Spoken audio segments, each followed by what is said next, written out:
Bonsoir et bienvenue, voici les principaux titres de cette édition. Garde à vue prolongée pour Alain Ramarsan à côté de la manifestation non autorisée. Il est également enquêté pour d'autres dossiers. Notre directeur de publication, Souavandja Martaf, lui, il a été également convoqué puis relâché cet après-midi même.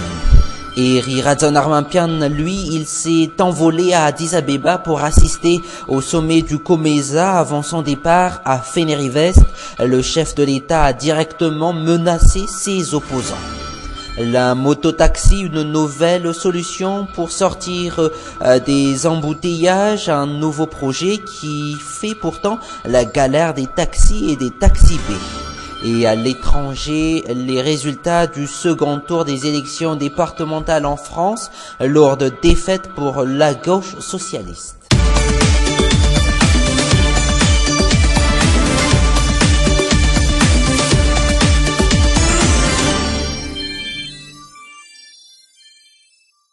Voilà pour les titres à la une de l'actualité. Ce soir, les enquêteurs décident de prolonger la garde à vue de Alain Ramarsan à côté de la manifestation de samedi. Le leader de la grande marche citoyenne avortée est également enquêté pour d'autres dossiers, explique son avocat. Les détails.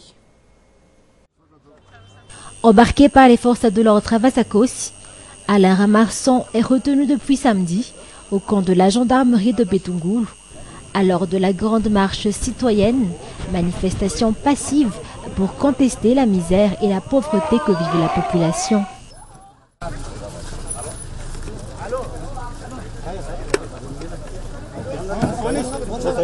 Jusqu'à ce matin, seule la tenue d'une manifestation non autorisée a été retenue contre ce leader de la grande marche citoyenne.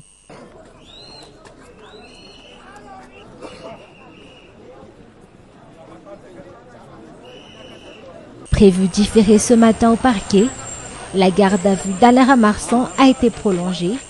Il doit être auditionné dans le cadre d'une enquête pour d'autres dossiers. Manifestation. D'autres dossiers sont apparus suite à l'enquête contre la manifestation de ce samedi. Un dossier concernant une affaire en Batundazak de l'année 2013 a soudainement apparu. La question est-elle, pourquoi un tel dossier n'apparaît-il que ce jour? Pourquoi ne pas avoir entamé une enquête durant cette même année?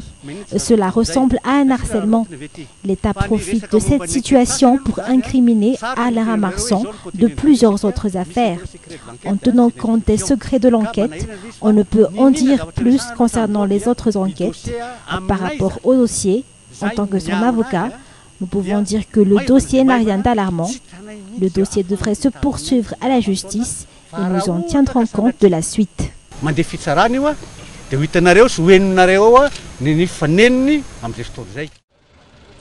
Quant aux proches d'Alain Ramarsan, également auditionnés ce jour, les enquêteurs les ont surtout demandé de répondre à des questions sur un projet de coup d'État.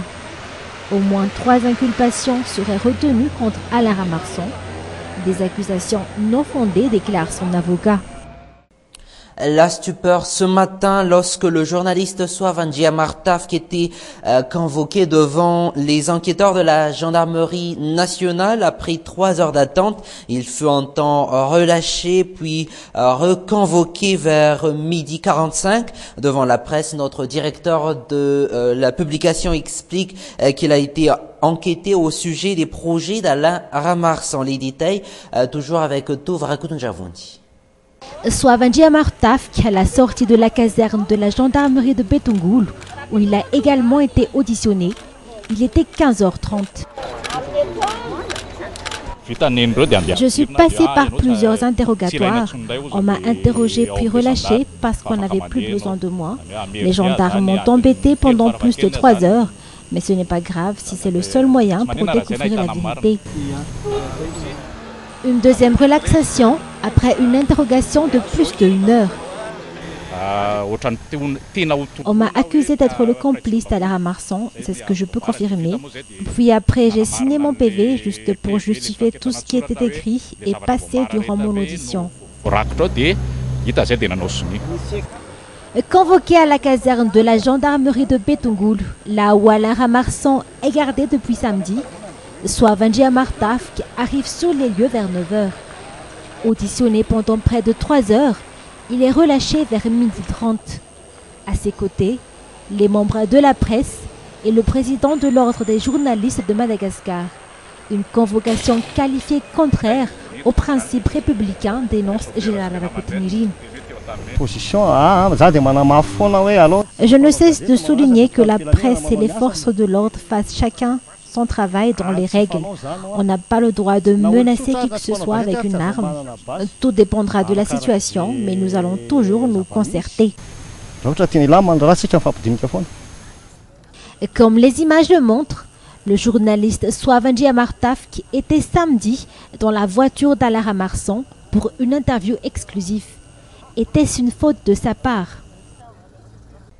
Soavanji Amartaf qui était dans la voiture d'Alain Ramarsan samedi pour une dernière interview exclusive. Aussi, sa convocation devant les enquêteurs de la gendarmerie a été aperçue par la grande famille de la presse comme une forme d'intimidation et surtout une atteinte à la liberté de la presse. Tout de suite, les réactions.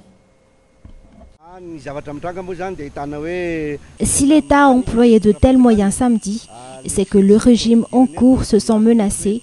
L'emploi d'armes à feu en est la preuve. Le journaliste a tout à fait le droit d'effectuer une interview dans un lieu donné si l'intervenant l'invite. Dans le jargon journalistique, il y a le terme embarqué, c'est-à-dire que le journaliste est invité par un organisateur à faire la couverture d'un événement. Ce fut le même cas pour samedi. Plusieurs journalistes ont suivi Alain Ramarsan pour la couverture de la grande marche citoyenne. Ce jour-là, Soavanji Amartaf était le seul à s'être embarqué dans la voiture de Alain Ramarsan. Soav a juste fait son devoir de journaliste, ni plus ni moins.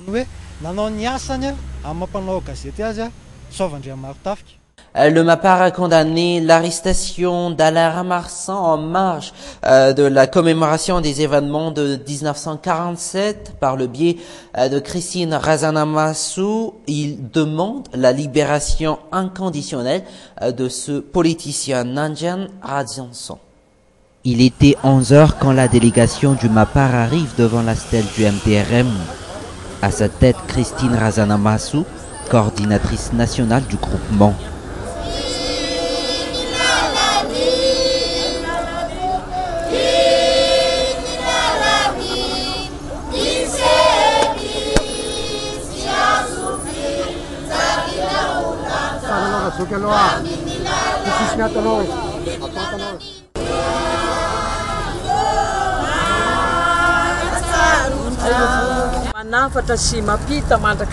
Notre président Andradzuel tient à nous faire passer le message que toutes les luttes nationalistes doivent être commémorées et jamais oubliées afin de contester et détruire toute forme d'oppression.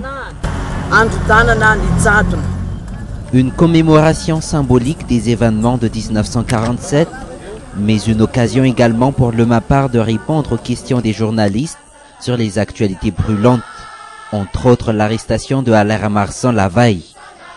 Une arrestation arbitraire et condamnable aux yeux du groupement.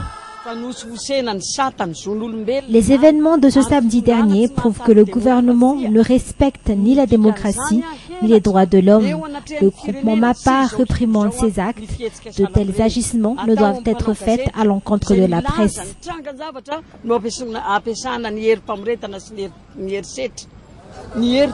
L'équipe du MAPAR demande également la démission du chef de l'État et se dit prête à lutter contre la dictature. Sur ce, excellente soirée en compagnie de Viva. Prochain rendez-vous demain à la même heure. Au revoir.